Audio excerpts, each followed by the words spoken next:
नमस्कार दोस्तों, मैं शिखा सक्सेना। आओ सीखे शब्दों के अर्थ में मेरे YouTube चैनल पर आप सभी का हार्दिक स्वागत और अभिनंदन करती हूँ। जैसा कि आज शुभ दिन है, इस शुभ दिन के अवसर पर मैं आप सभी को नूतन वर्ष की मंगलकारी हो आप सभी का यही यही आप लोगों को एक संदेश देना चाहती हूँ। तो इन्हीं शब्दों के साथ मैं आज आपके लिए लेके आई हूँ टॉपिक वचन। जैसा कि मैंने पिछले वीडियो में आप लोगों को लिंग के बारे में बताया था और नियम बताए थे कि कैसे हम पुल्लिंग और स्त्रीलिंग को पहचानेंगे, उसी तरीके से आज हम वचन के बारे में बात करेंगे। वचन का अभिप्राय संज्ञा से होता है, संख्या से होता है कि हम कैसे यानी विकारी शब्दों से हमको ये पता चले कि विकारी शब्दों से पता चले कि ये वस्तु एक या अनेक है, वो हमारी क्या कहलाती है? वचन। तो वचन हमारे कितने प्रकार के होते हैं? वचन हमारे 2 प्रकार के होते हैं।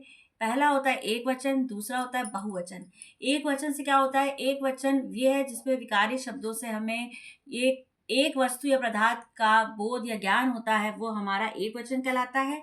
जैसे घोड़ा, किताब, मेज इत्यादि, यानी बहुत सारे आप लोग जानते ही होंगे एक वचन वाले शब्द। और बहुवचन हम कैसे जानते हैं?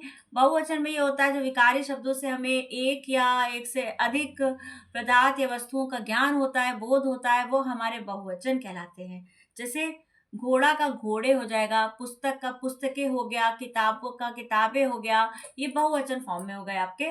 तो ये हमारा एक वचन और बहुवचन हो गया। अब आ जाते हैं हम नियम पे।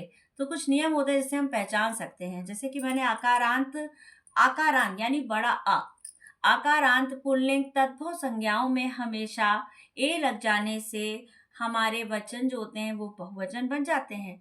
जैसे आकारांत मतलब बड़ा आ। जैसे मैंने बोला था घोड़ा, तो घोड़ा में अगर ए लगे तो घोड़े। पुस्तक का में पुस्तक तो नहीं, पुस्तक में आ ही आकारांत आएगा, लेकिन जो आ आकारांत वाले होंगे उसका आ का ए हो जाता है। ये पहला नियम है। दूसरा नियम आपका ये है कि इकारांत छोटी ई, इकारांत बड़ी ई, स्त्रीलिंग शब्दों में भी या लग जाने से वो बहुवचन हो जाते हैं। जैसे जाति का जातियां, नदी का नदियां, वादी का वादियां, यानी इनसे हम समझ सकते हैं कि बहुवचन हम कैसे बना सकते हैं। तीसरा नियम हमारा है ओ। ओ जो कभी कभी आप देखेंगे शब्दों में ओ लगाने पर भी बहुवचन बन जाते हैं। जैसे माता का माताओं, कथा का कथाओं, और कई ऐसे शब्द हैं जिसमें आप ओ लगाएंगे तो वो आपके बहुवचन शब्द बन जाएंगे। तो जाहिर सी बात है। और चौथा नियम आपका है आकारांत, आकारांत, अकारांत, आकारांत, स्त्रीलिंग शब्दों में भी ए लग जाने से भी बहुवचन बन जाते हैं। तो ये आपको 4 नियम अपने दिमाग में ध्यान रखने हैं, ताकि आप बहुवचन जब भी आप इनको पहचान सकते हैं, अगर आपने ये नियम को समझ लिया। अब मैं आपको आज जैसे कि पहले की तरह 2 मीनिंग्स बताऊंगी। पहली मीनिंग है आत्मग्राही। आत्मग्राही का मतलब होता है स्वार्थी, जो अपने बारे में सोचे, लालची। ओके।